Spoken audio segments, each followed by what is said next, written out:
So everything we do has to be because we've got a talented team, and somebody in the private sector or the public sector says, we'll do this better if we have Center City Partners be a part of this and play their role.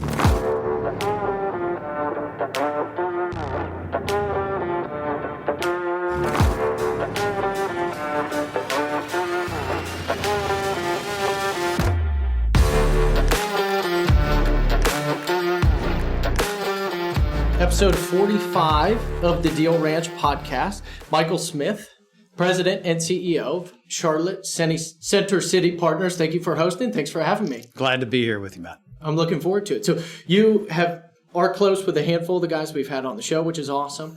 Hopefully you were able to listen to a couple of those, but they recommended that I reach out to you. So Maura was nice enough to help coordinate this. So there's no shortage of things to talk about, Charlotte related, obviously, but there's no shortage of things to talk about Center City related as well, because you guys have a lot of initiatives. But I've listened to a handful of you on other podcasts or other YouTube videos, and it seems like you have an amazing story. So do you want to start just with an overview, anywhere you want to, but maybe a brief overview of your role here, and then we can go back in time with your story and how you got here? Yeah, so I'm fortunate. I get to run a private not-for-profit that's 47-year-old entity that has this really defined, well-defined purpose. And it's so supportive of so many other bigger systems that are in our city. But we exist to create a vibrant center city that'll serve as the foundation for a thriving region. So everything we do is interconnected. It's not for profit, it's for purpose. And because of that, we're able to build really trusted relationships and provide expertise and support the civic and political side of things, but also the for-profit. Right. And it's amazing the way we'll get invited into a deal because we're not looking for a fee. We don't want to carry. And they know that it's not a selfish interest. It's a collaborative, supportive interest of what they're trying to do. We want them to make money. We want them to draw more talent, more investment, and more jobs to our community. That's what we do. It's beautiful. So what is the origin of Center City Partners? So 40 plus years, how did it come about? And then can you break down like the relationship with your organization and the city of Charlotte? Because I think it'll be a good place to start for the combo. 1978 was a very disruptive period for downtowns. There was just a fleet to the suburbs. I mean, lots of residential development, movement of retail centers, more to the mall model, which I grew up kind of during that period and saw it happen. Charlotte did something that was pretty unique. We saw the value of our downtown, and the leaders of the day came together and said, let's be intentional about this. And it was Hugh McCall, Ed Crutchfield, Bill Lee, George Ivey, John Belk, Harvey Gant, Lloyd McKeith. And I mean, it was a really great group of Charlotte leaders at the time that said, you know what? We need to have a vibrant center city. It's important to this region. And let's create an organization to own that purpose. They worked with the state, created some enabling legislation, and we were one of the early business improvement districts in the country. And that work, we've had some, we were the Uptown Development Corp when we were first started. McCall came back in to chair it a second time in the late 90s.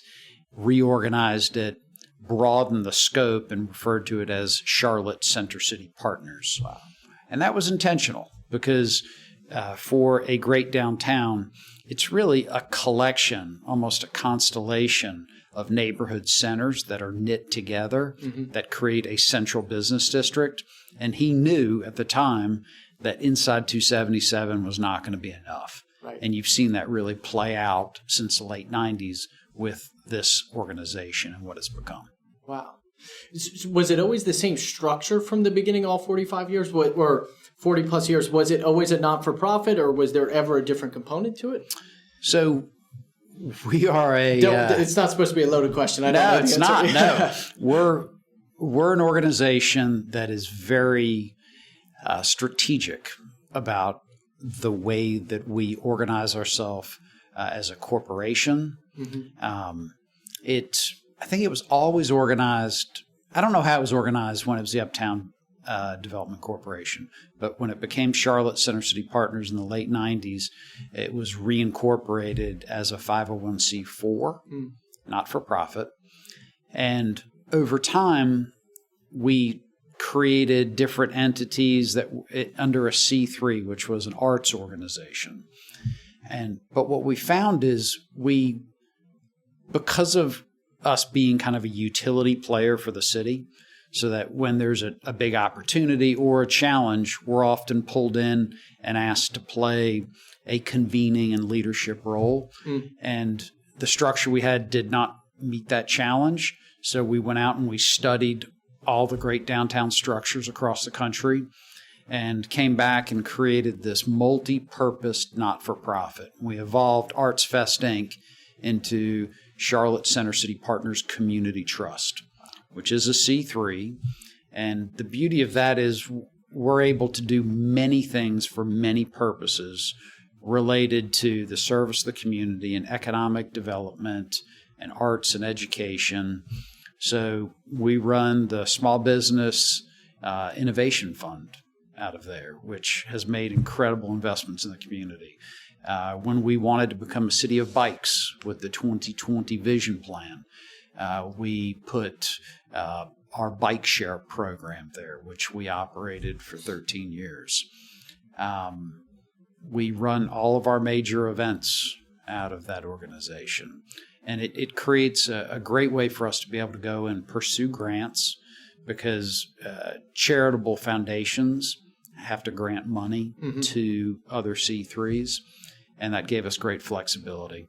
And then we did create another C3 organization. We've created a few. We created Envision Charlotte, which is our leadership organization for sustainability, but we launched that with its own board of directors. It's freestanding. The Market at 7th Street is a related entity of Center City Partners that we incubated in 2010, and we continue to stay highly connected. We've got a management agreement back and forth. They have their own executive director and their own board, which I serve on, but we back them up. We provide their financial operations, human resources, and an executive sponsor just to help kind of lift the burden of that organization, because it is a powerful incubator of small businesses and really a great creation of an authentic place in Charlotte. You go there and there's only one of those in the world. Well, you listed a few of the initiatives. If you go through the website, and you guys have a great website because there's much detail you can get everywhere. The 2025 plan, Maura shared, which was great to read through as well. But so we have the Center City Vibrancy, the Small Business Fund. There's North Tryon Focal Point. There's 3 markets you guys are focused around the city. I'm not a charlatan, but the rail trail, you have all these different initiatives. How do you, right now, as a purpose of like maybe setting a good foundation for the conversation, what is the bottom line goal of the organization? So you have all of these very easily quantifiable initiatives, maybe through real estate and attracting development, and then some which is more of the feel or the vibrancy or the safeness or the maybe the efficiency kind of initiatives of a city. So how do you guys, how would you define your main focal point of what you tried to deliver, and then how is it kind of distilled through all of these different initiatives? Yeah, I'll try to boil it a couple ways. Right. One is, as an organization, we want to be seen as an innovative, trusted, respected economic and community development organization, and that we're taking this center city and leading it through an evolution to become this thriving, beloved place with opportunity for all. We want the center city, so that's the organization. Now the place, we want it to be welcoming and authentic, economically vibrant, culturally rich, and again, a beloved place for all. And the beauty of what I just called out is that's not a destination. That's right. Like, that's what we're clawing towards. And with every move we make, every renovation of an office building into a hotel, the reinvestment in our stadiums, the things that we're aspiring for on taking mobility to the next level, that all feeds that because this is the intersection of all neighborhoods. And if we think about it that way, then everybody ought to know, understand this place, and feel welcome here. Absolutely.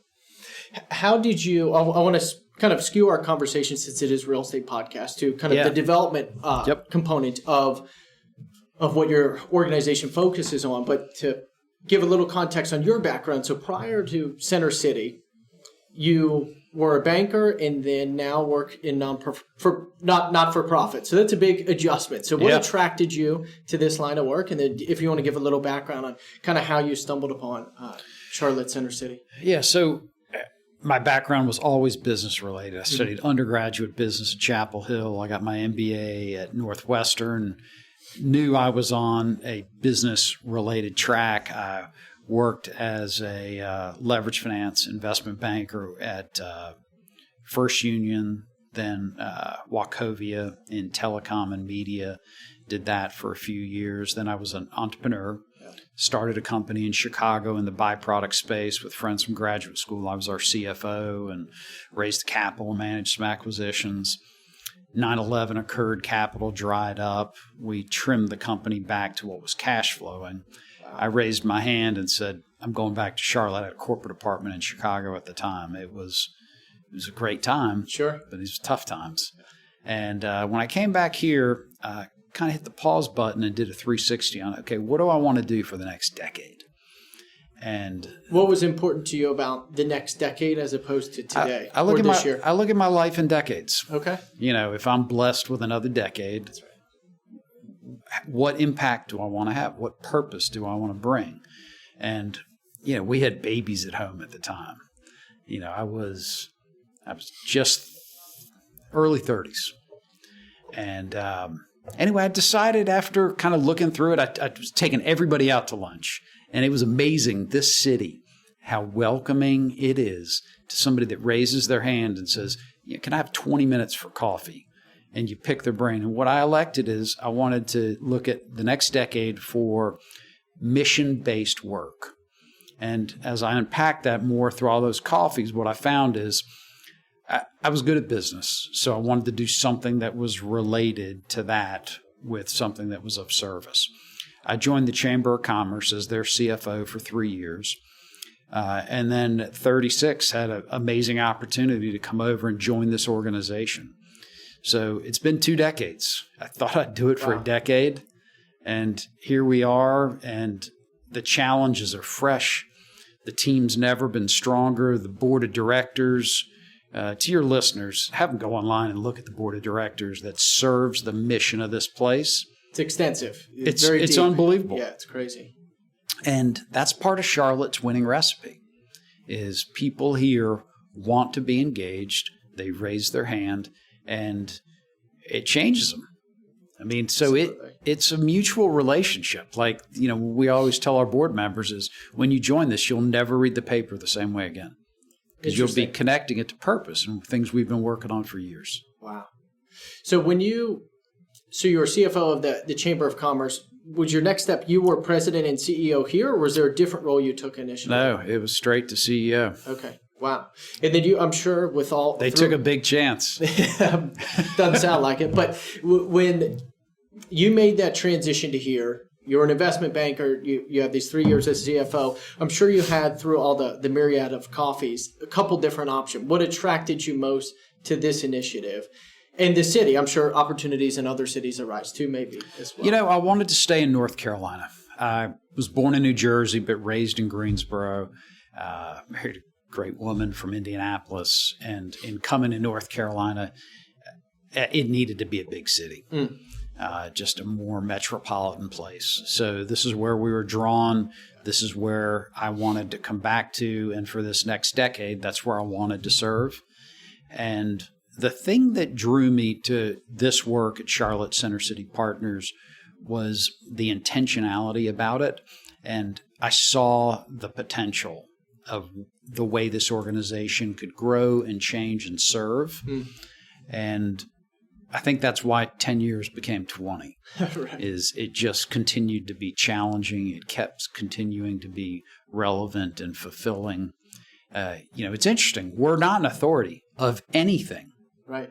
So everything we do has to be because we've got a talented team and somebody in the private sector or the public sector says, we'll do this better if we have Center City Partners be a part of this and play their role. And now 47 years of doing it. But I tell the team every day you become more relevant or less relevant. It's the truth.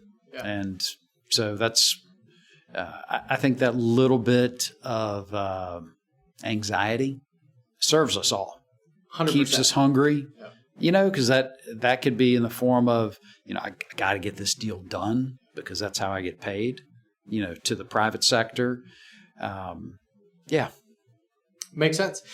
Now, you hit on a couple really interesting points.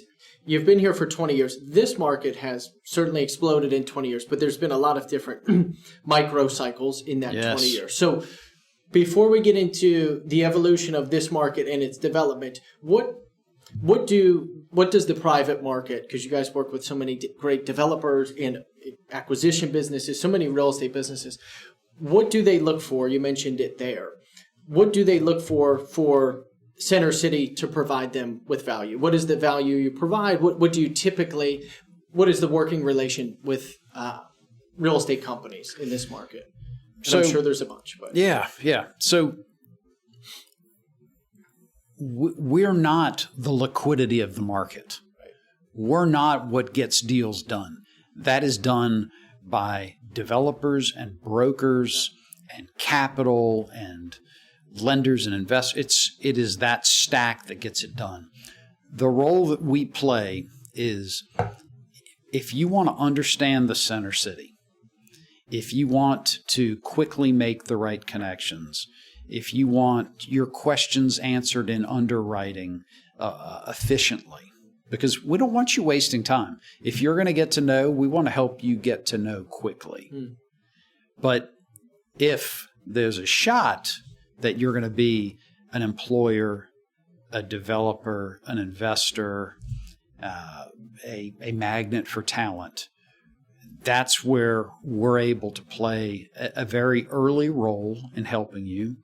But then also as a deal matures with, working with the brokerage community, sometimes working with somebody who owns an asset and is thinking about repositioning it. We've got a great urban design team, planning and development team. And again, we're free. Wow. We were the ones who, we owned the planning for Center City. And every 10 years, we do a new 20-year vision plan. So since I've been here, we did the 2020 vision plan, and now we're done the 2040 vision plan. And it's a partnership between us as the business community and the county and the city. And it's adopted as policy by the city council. And then we do sub-visioning within that, like the North Tryon vision plan, the South End vision plan.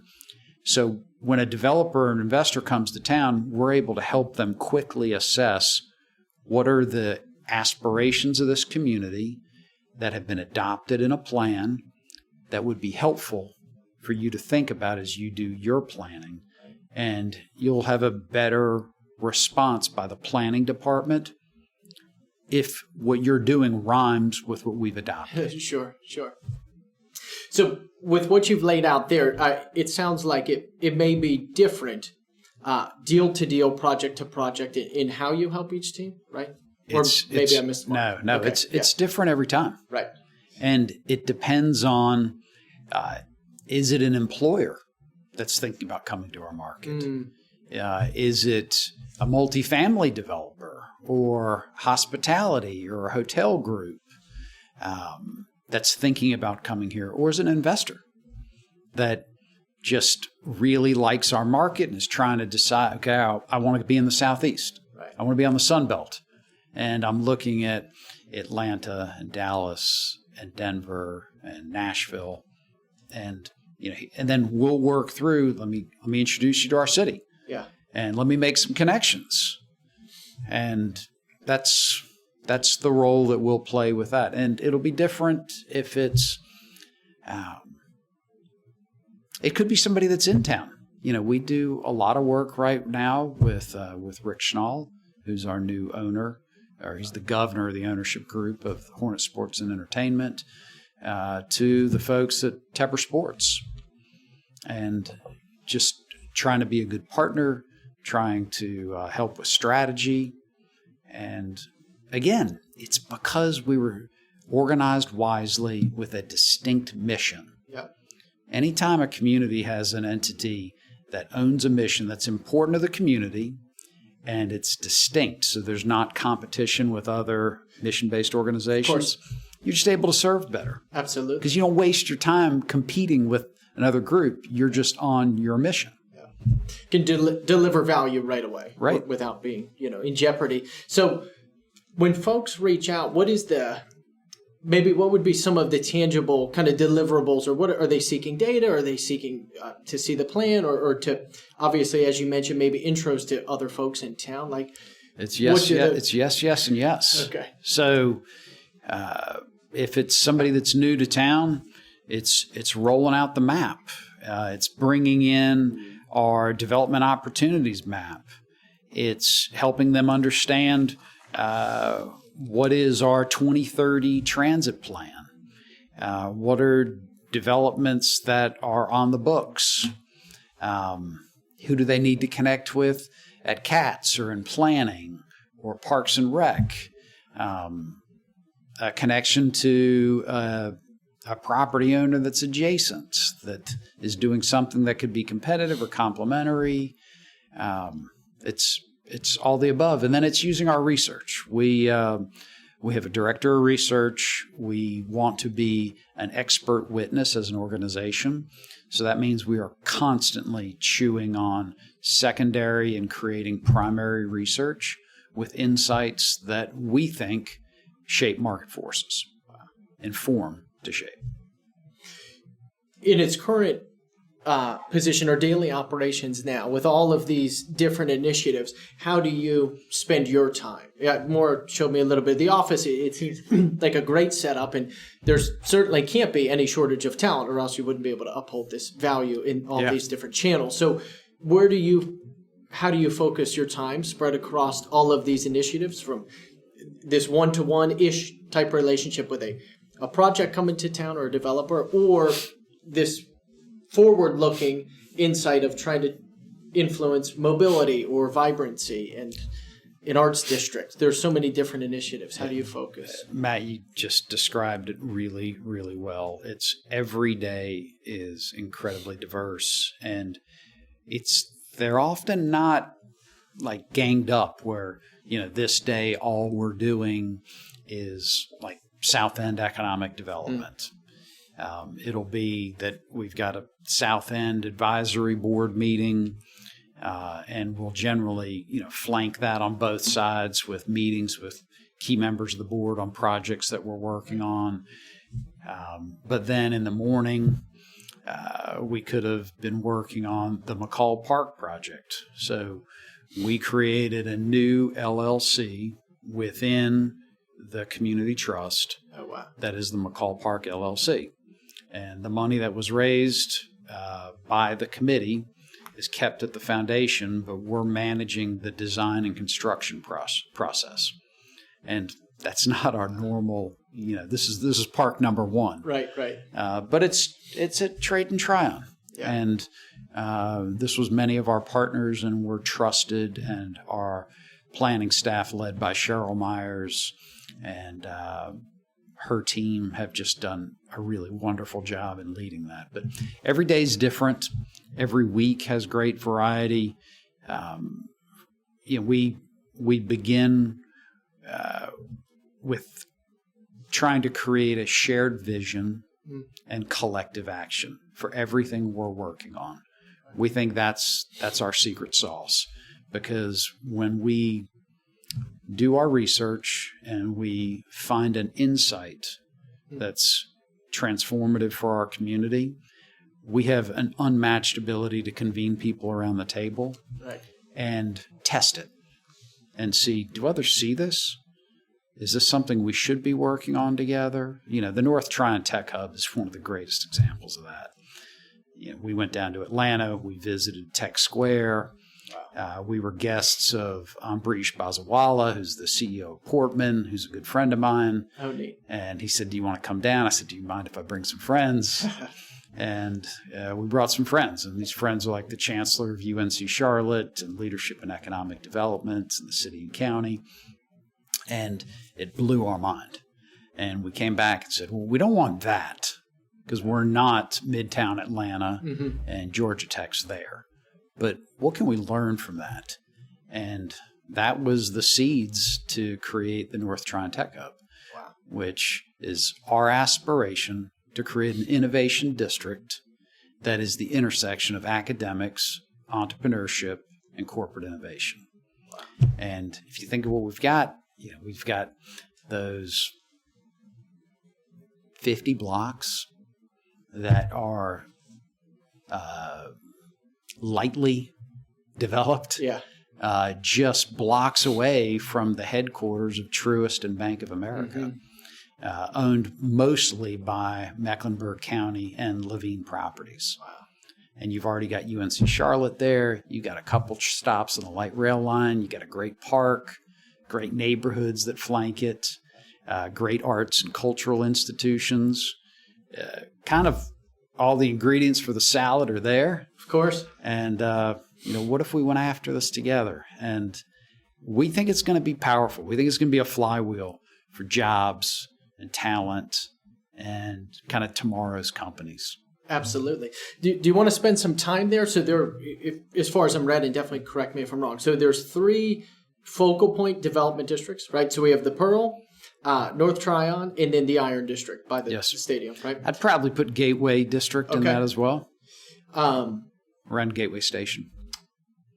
So I think I had someone on that was working maybe on Gateway Station Spectrum. Sure. Okay. Steve. Yeah, Steve. So focus on those 3. Can you give an overview of how you guys play in a role? And maybe we'll dig into North Tryon or all 3 of them, but the importance and the opportunity in all 3, because I think it's such a good platform and a good time to talk about it. Yeah. So to your listeners, you guys understand this, tenfold what I do.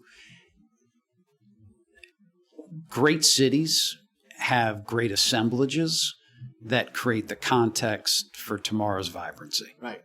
Bam, there it is.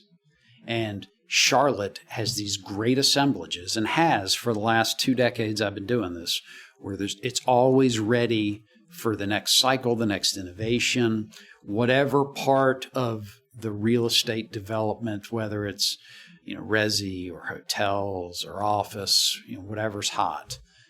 We've got a landing pad for it. And this is a place that demands heavy mixed use. And we now have really about 10, but there's 5 that are major sites that are ripe. And the beauty of these sites is that they will serve us for multi-cycles. And that's powerful. Absolutely. And they all have some level of transit orientation. They all have good ownership that's concentrated, like the Iron District.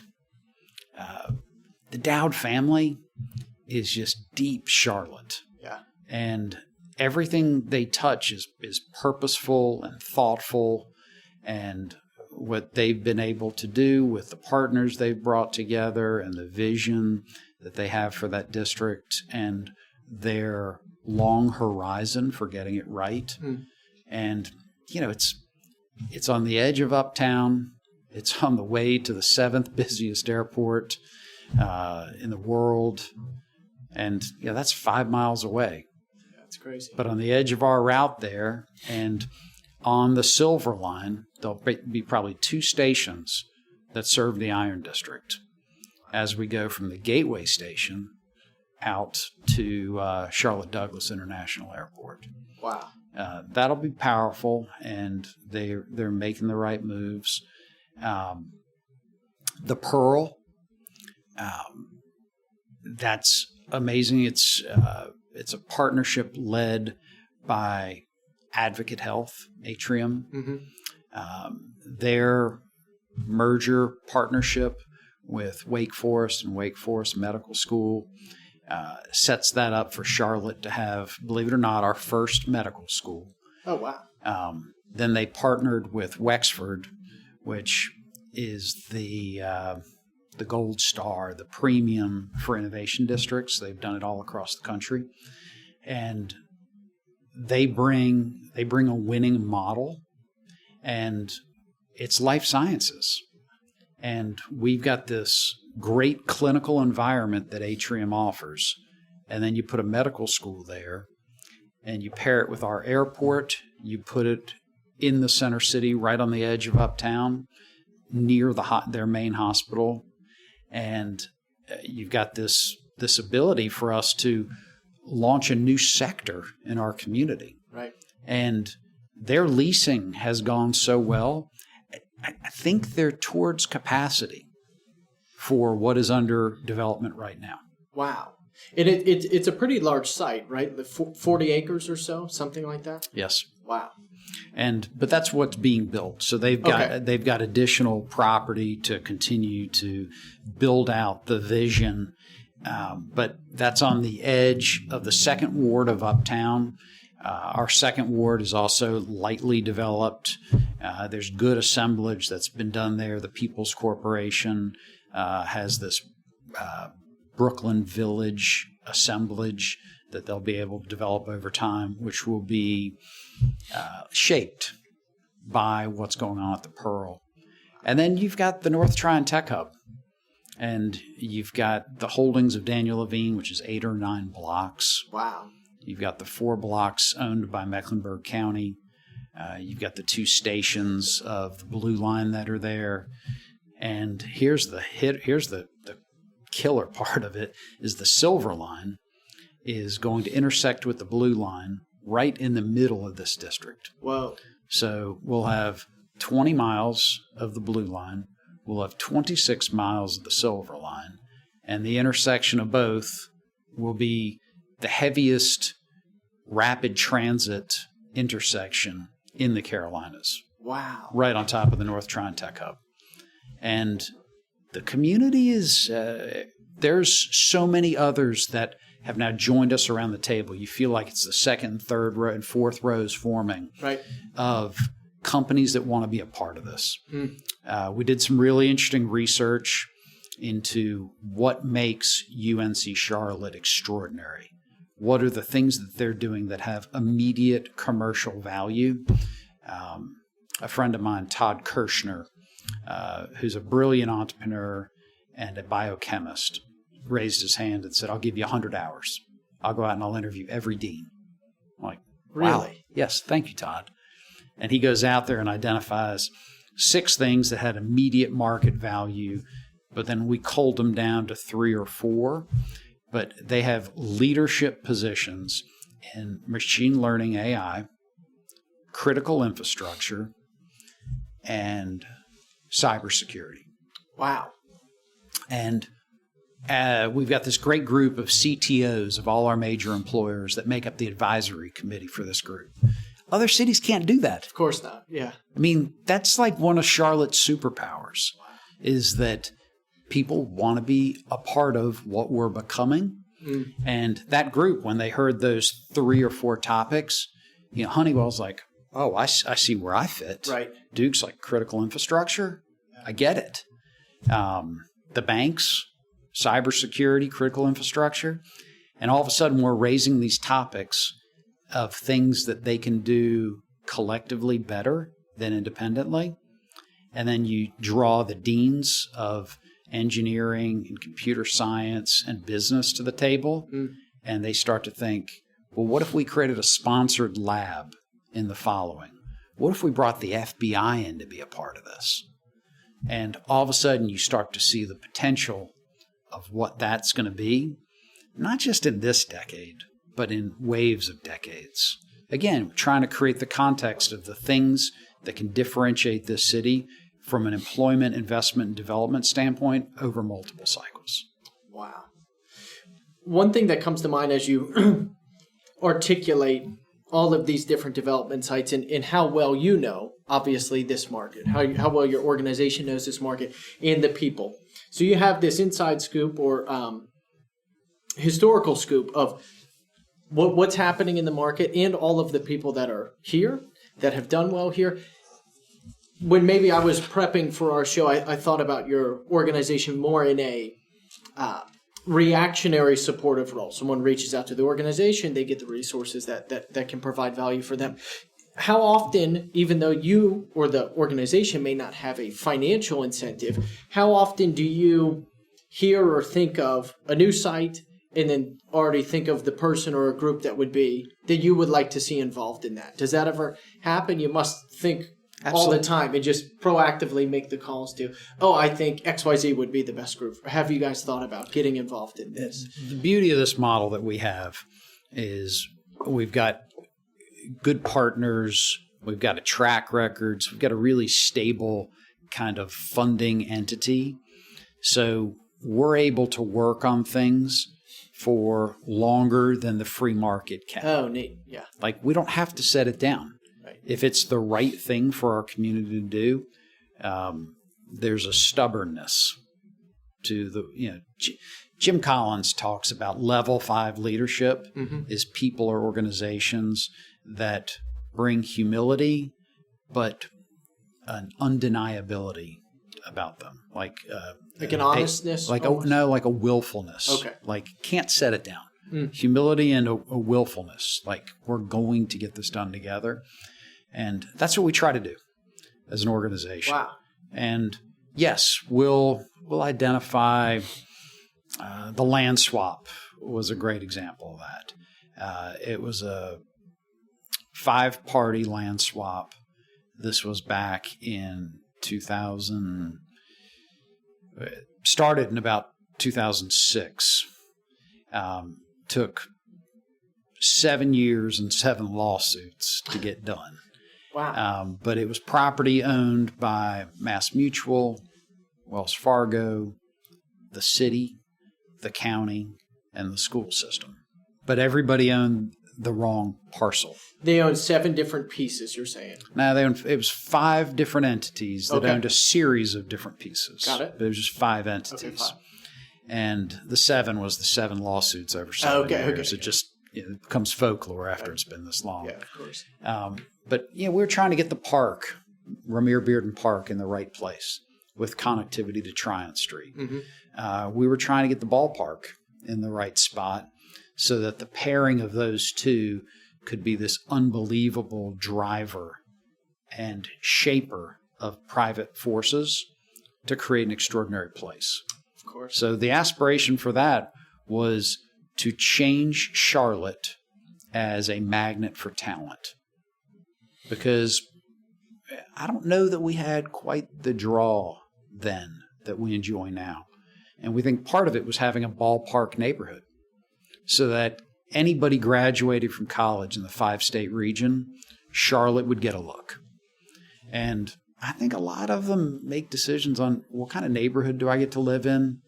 And then if they want to be here, the jobs are going to find the talent. We think talent's move one.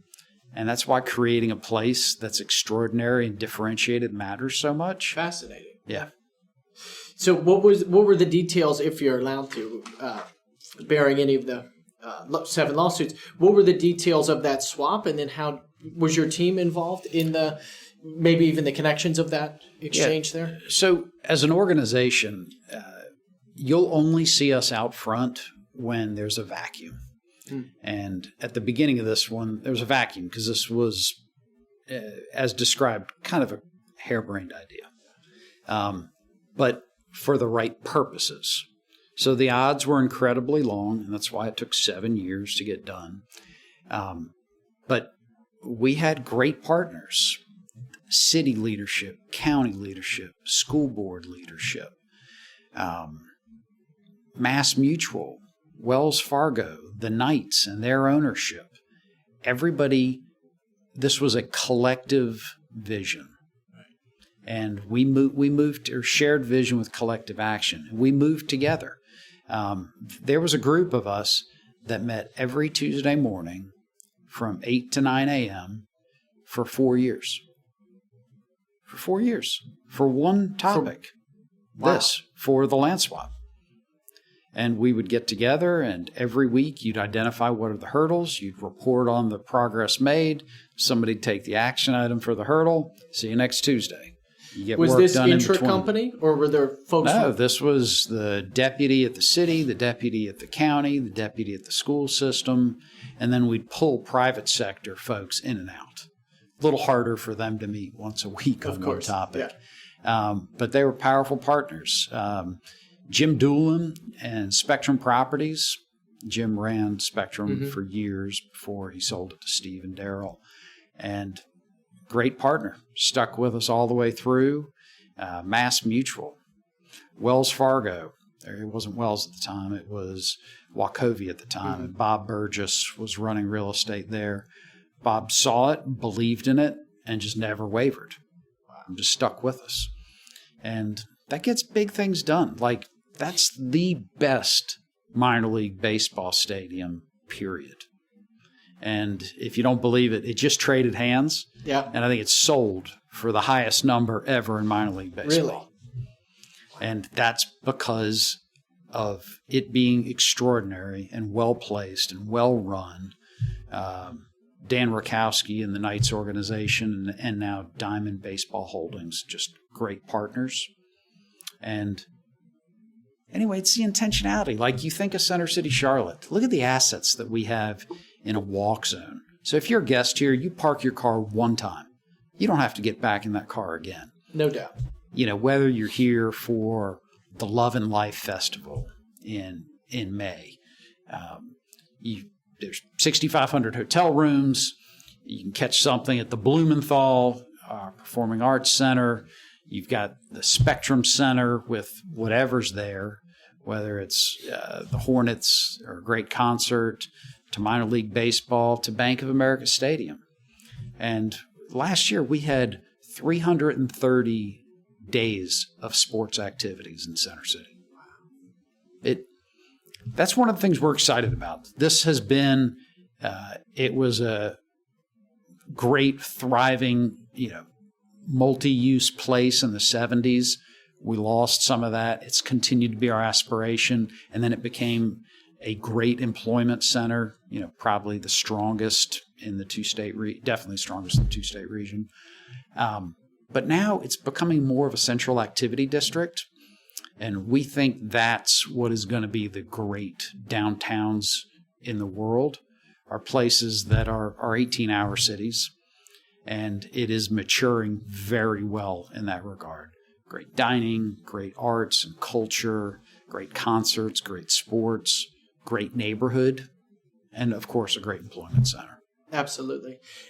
This next initiative, something Maura mentioned to me and what I was looking into during prep, is going to be a focal part for a lot of cities, but this reimagining space for office or just conversion of city, right? So one thing that was on the website, I don't know how long ago, but it seemed like you had a redesign competition. Maybe people submitted plans. And there's one project I was looking at the other day, Brooklyn and Church with Asana. So a lot of great opportunity and probably a lot of great conversions in the works. How does your team kind of fit into that? And where do you want to start? I think there's a lot of opportunity here for that reuse. So this is going to be a defining challenge of every downtown. Mm-hmm. And we have 35, 38 million square feet of office. We've probably got a 4 million square foot problem, but it's enough. And not all of it is going to be a great candidate for conversion into residential. Not all of it's going to be a great candidate for anything but demolition. Exactly. And it's enough of a problem that on our next tax revaluation in 2027, there'll be enough adjustment down in Center City value that it will affect the tax resources of this community. Wow. That's fascinating. And we have to see it coming. We have to be planning for it. And we have to think about how do we reposition the vintage office assets to be a part of what we're becoming. Because the older office, a new company moves to town, they're not moving 2,000 miles to tap into our talent and then try to attract that talent into a 1995 office tower. They're just not. Yeah. They want to be in something new. But we're a big enough office market that some of that can be reinvested. I mean, what the Tourmaline guys have done with One South, what Crescent has done with 101 Independence. There's other examples like that where they've really reinvested in a great office building and taken it up to market. Yep. And it's interesting watching those lease up and the way it's responded. A year ago, we hosted a design competition for vintage office, and we've been studying other markets and what they've been doing. And there was a clever effort that was done in Seattle that we stole a page from and made it our own with this design competition. And the hope was that buildings would be paired with design firms and with capital experts, and each would come back with a strategy and a plan and a vision and renderings. And there were some great ideas. And our hope in doing that we gave out prize money, which covered some costs for the winners. But we wanted to help educate the market and draw light to this issue for the media, for the elected officials, for our business leaders. And it helped trigger a lot of conversations around this last year. And as we continue to study other markets, what are the capital sources? Who are the developers? How are projects that are struggling being recapped with new basis? And we've got a number of buildings in Charlotte that have gone back to the lenders. And then we've got some that have gone through RFPs with new attractive basis that allows them to then go to the market and recapitalize. What we've not figured out yet is, from a public policy standpoint, what role will city, county, and state government play in repositioning these assets? And it's a big deal. In regards to what? Maybe like kind of building permits or allowing spaces, all the intricacies of engineering? Yes. Yeah. It's how do we make it easier for them to get the rights they need to be able to do these repositionings? Right. Because you remember that the owners of the buildings have turned the keys in. They're no longer the owners of the buildings. Now it's lenders. And these lenders are trying to bring new equity into the building. So then they're doing an RFP. And our aspiration is for Charlotte to become the preferred destination for capital and developers that want to work with vintage office. Because we've got enough. We've got some great examples of stuff that's going on even before we have an incentive. Next to us, the Johnson Building. It's going to have 240 plus hotel rooms. It is going to be a distinctive hotel. It's going to have rooftop amenities. It's going to have great restaurant at the base, a bar on the second floor looking out onto Tryon Street. And, this side of the street, we don't have a hotel. It'll be a great complement office. And, we've got 6,500 hotel rooms. We think we could support 10 to 12,000. Wow. So there's lots of upside there. The work that's being done by Asana Partners with the old Duke Energy, so 2 generations back, Duke Energy headquarters. And, that's 450 apartments, 80,000 square feet of retail. And the Asana Partners guys, they're pros. Sam Judd is a board member, and they have the relationships, they have the vision. They do a great job in adaptive reuse like they did across the South End. And we're excited for them to be reinvesting in Uptown and seeing what that center of gravity does for that area. And the beauty of these projects is it's not just addition, it's subtraction. So we got a troubled asset that's allowed us to be high teens vacancy. You take it off the market and you convert it. All of a sudden your vacancy falls. Now you're competing with less and it's healthier product. And then you've got something new, and we grow the uptown population, we grow the sales, we prove sales per square foot through something that's been intentionally designed and then tenanted by a group that's nationwide like Asana Partners. That's good stuff. Absolutely. What do you think is going to be the biggest crux in working with teams to accomplish that, to reposition these? Because some are going to be torn down, and that will affect the tax base. It's a great question.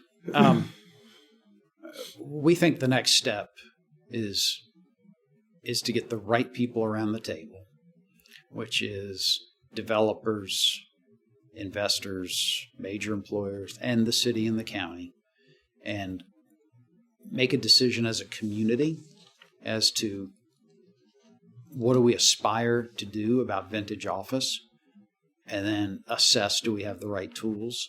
And you asked earlier, what is it that we need of government? Well, we probably need an ombudsman to allow you to work through it smoother. We probably need to have an expedited process to get these entitled. But then we need some kind of a tool that can be a part of their capital stack that doesn't fund it and doesn't try to, we don't need to win business with this tool, but it needs to be a part of it. So a tax incentive or some sort of credit? It could be something connected to a tax increment grant, but something that is tied to, but for this investment, we don't get this asset repositioned. And when it's repositioned, it's paying more in taxes and grows. So let's carve a little of what wouldn't be there if we don't do this to incent capital to select our market. That makes sense. Wow. No shortage of things to do right now. No shortage. In lightly wrapping up here, you've been here for 20 years. One thing, you've seen obviously all these different market cycles, but what were the most impactful projects? We can answer kind of this in two ways. That you've seen for this market. Could be regions, it could be individual developments. And then also, what are kind of your fondest projects that you were able to work on in your time? And we can start on either one, but what projects do you think influenced this region the most that you saw firsthand in your last 20 years here? So you can't think about this region without thinking about our investments in rapid transit system. And the fact that we are back as a community asking Raleigh to give us a local option to go back and address mobility. I've never seen a more powerful tool than rapid transit to stimulate and shape private investment. I mean, South End, if you were here in the early aughts, you would not recognize it now. If you went away and came back, you wouldn't know where you were if you got dropped there. We're seeing that transform to the north now. But the South End, it's arguably the hottest submarket in the Southeast. And that began with that move. There's no shortage of active development there, too. And last year, I think Spectrum won your Builder of the Year award. I think that's on the website. They have at the Vision Awards. For Vantage. Yeah. Yep, Vantage is a great project. Not to cut you off there. But. Yeah, our moves on stadiums and keeping them in a walk zone differentiates this market in a way that I don't think is fully appreciated. And it allows us to do so many things at the middle of our road network, our transit network, the intersection of all of our neighborhoods, the middle of our bus line. You get to share the assets of parking systems. with major employers and with hospitality. I mean, great downtowns are built in layers. You know, they're great campuses, they're great neighborhoods, they're great employment centers, and they're great destinations. And this community's done that really well. Our airport. Yeah. We've been really smart and we've been blessed. You know, the journey from Piedmont to U.S. Airways to American Airlines and Americans' continued investment in this community and the way that we just put another $5 billion into our airport. And people have asked, you know, when's the construction going to end? And I'm sorry, my answer is I hope it never does. Because it means we continue to differentiate that airport, and we're doing it in partnership with the carriers. And the model has worked. And that's why we're a great headquarters city. Gotta be, yeah. 750 direct flights a day. Lots of international. You know, I think the things that we've done, the rail trail, it's been a huge differentiator for the South End. The civic leadership has been a huge part of this city's winning recipe, and it is a model that we inherited, and there was some concern for a little while of who's going to pick up the mantle, and there's been many hands, and there continues to be, and the model's different than it used to be. Now it's more diverse and it's broader, but it continues to work. We just need to, as a community, never take it for granted. Of course. Because the work that we do now is what creates the foundation that we're enjoying that somebody else made for us. So we got to keep planting trees and having that longer vision. We're excited about where we sit right now. We're a mid-teens MSA that continues to punch top 10. Yeah. You know, we were number one for net in-migration. We were the second most desirable city, fifth best job market for recent college grads, sixth best for private investment. We got a pipeline of $5.4 billion. You know, modernization of Bank of America Stadium and the Spectrum Center, they both just gave 20-year commitments to stay. Like, for me, check the box. That's somebody else's job to figure it out in 20 years. Yeah. These new innovation districts, reimagined office space. A new thing for us, we've not been known as a center of innovation. And the one thing we all know is that industries get disrupted. So you better have bench strength. You better have a field team that's coming up through the minors. And the way that you do that is through your academic institutions. And we've got an incredible partner with UNC Charlotte and with Davidson and Queens and JCSU and CPCC. I'm going to forget some. That's okay. But you pair that with these innovation centers. Think the 7th Street Market. Mm-hmm. That's an incubator of small businesses. The new CoLab at UNC Charlotte. That is Charlotte's Center for Innovation. And then the Do Greater Creative Lab uptown. That's going to be right down the street from the CoLab, part of the North Tryon Tech Hub. Wow. These are the pieces that differentiate and build a city. Only a couple questions left, but one that I wanted to ask. You've seen this market evolve so much, and there's been so many great projects. What do you think was the most challenging project, maybe that you were a part of or that you witnessed during your time in this role here that did end up maybe coming to fruition, but just took a lot of struggle? It's funny, you try so hard. They say you can't remember pain. Yeah, maybe some people do. Yeah. You know, it's the big, complicated initiatives that also are the greatest challenges, because you're trying to calibrate so many interests and so many market forces all at once. And it's often public infrastructure. The things we're trying to do as a city around mobility, it goes across political cycles. It goes across economic cycles. And they're all done in a public-private partnership. So where the state of North Carolina is ready to do Gateway Station, Charlotte's figuring out how we're going to do this piece, and then they've got private development partners that are saying, hold on, we can't capitalize this right now. But everybody stays with it, and that Gateway Station is going to be a generational move for our community. Moving the station from the north end into West Trade Street so that it's walkable to Bank of America Stadium and to Trade and Tryon and right on the Gold Line and on the Silver Line. And it'll be a bus hub for the more commuter lines, the express bus service. It will be a mix of uses. It'll create a new employment center there.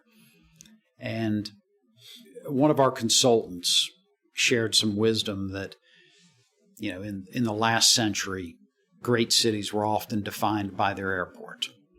He believes that in this century, there's going to be a high correlation to having great Union stations. Really? And what we're creating there is our Union Station. We call it Gateway Station. We think that's going to be powerful. 7th and Tryon has been a really challenging project, and we would have loved for it all to be moving at once, but it's got pieces of it moving now. McGlowan is being redone. The main public library has topped out. It's going to be a beautiful building, beautiful. Envisions is building the housing on the next street up, just north of 8th Street, which is a great project. And then the county has some pads for development that will be a part of this next cycle. And they sit there and they're ready, and there's a vision for the whole thing. And that project is also throwing off value that the county has been able to redirect for affordable housing in other places. But the Envisions project will have a mix of incomes in it. Wow. Last couple questions for you in wrapping up. What is the team focused on now? If they're just so we could kind of make sure people are aware of the initiatives, or if people are interested, right? So, what is the team focused on now? And the second question would be: is there anything that you haven't been a part of in town, or is there any service? Is there any asset class? Is there any maybe submarket that you haven't seen Charlotte involved in, or maybe you haven't been involved in that you would like to see take place in the future? All right, a couple of very different questions. I'll probably have you double back on the That's second okay. one. On the first one, we are very focused right now on 3 key initiatives, one being South End. When you have the attention of capital markets and the development community the way the South End does, I'll say the development community. Capital markets is a struggle. But the development community and the assemblages that have been done there, it's an exciting and defining period for the South End.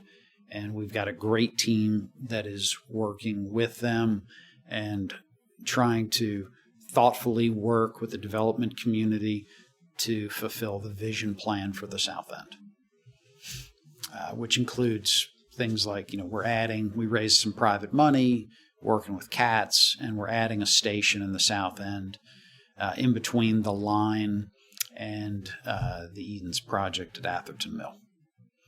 That'll be a big deal. We are very focused on the North Tryon Tech Hub, which we've spoken about at length. And then lastly, we've got an initiative called the Uptown Vibrancy Collaborative. And this is a big move for our city. This is a partnership of all of our major employers, and it is focused on the greatest challenges for every downtown right now: public safety, vibrancy, activity, vintage office, perception. I think there's a gap between where we are, where we're going, and where it's thought of right now. And luckily, there's a tool to fix that. It's called marketing. Absolutely. Yeah. So we plan to. We've got this great marketing working group of all the chief marketing officers of our major employers, and we hired Ray Ward to help us with the campaign. So in late April, we will launch that. We've also, with our major employers, we've asked them to adopt an approach called Own Your Block. And it's as simple as it sounds. Yeah. Yeah. It's incrementalism. So that in your neighborhood, if everybody takes care of, corner to corner of their plot, the neighborhood's great. And the same thing can work uptown. If you take your private security curb to curb, if you care about the beautification of your front door, and then work with us on programming, all of a sudden this place will be transformed. And that will be a big part of it. We think our ambassador program is serving at the highest level, and we want to take that to the next level. So this Uptown Vibrancy Collaborative is a 3-year program with lots of programming, like 52 weeks of activities in our uptown parks. Mecklenburg County has been a great partner. Parks and Rec, we got a new parks director who we're working very closely with. So we're excited about this kind of a concentrated effort where it's not just the 25 of us, but it's every property owner, every major employer coming together with a shared vision and collective action. And how can people learn more about that initiative? There'll be more to come. I'm giving you a little bit of a sneak peek right now. Perfect. Last question, Michael. You've been in working close to a government, right? With the city of Charlotte, you have your not-for-profit organization, and you've worked with a plethora of astute professionals in capital markets and developers too. Who do you think you've learned the most from, maybe in your life or in your career? You can kind of highlight whatever you would prefer, but who do you think has been ultra impactful in your development?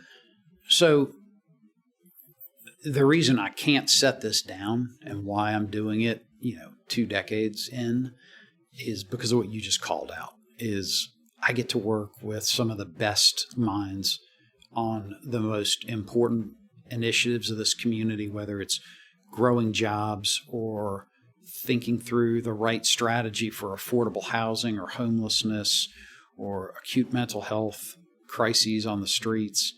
And I get to learn from the experts in all of those topics. So it could be Liz Clayson Kelly, who runs Roof Above, to Mr. McCall has been a mentor on every step of this organization and a key advisor to me. I mean, I can't believe how fortunate I am. It's a good one. Yeah. To my chairman, Bill Rogers with Truist, to the chairs that I've had through the years, to national experts that want to care about, they're interested in this market because it's a fascinating place that is changing so quickly. I mean, look at the last 4 decades of this city. I'm very involved in our International Downtown Association, and we are well positioned. I'm often asked, how are things going? And part of my answer is, where would you rather be? It's a good answer. And, it's nice when you live in a community with people that are committed to it becoming a better place and to its success through collective action. Anyway, and across those 2 decades, I've been able to work with some really incredible people. It sounds like it. I think that's a great place to wrap up. Is there anything we missed, Charlotte Center City Partners related, that we missed? I think we covered it. We covered a lot of ground. I think we did. The truth is, I think I've got about 2 minutes of voice left. Well, thank you for coming on the show. Obviously, thanks for hosting. If anyone's interested, go to your website. There's no shortage of info. But Mike, thanks for coming on the show. Great being with you. Thank you. Thank you, sir.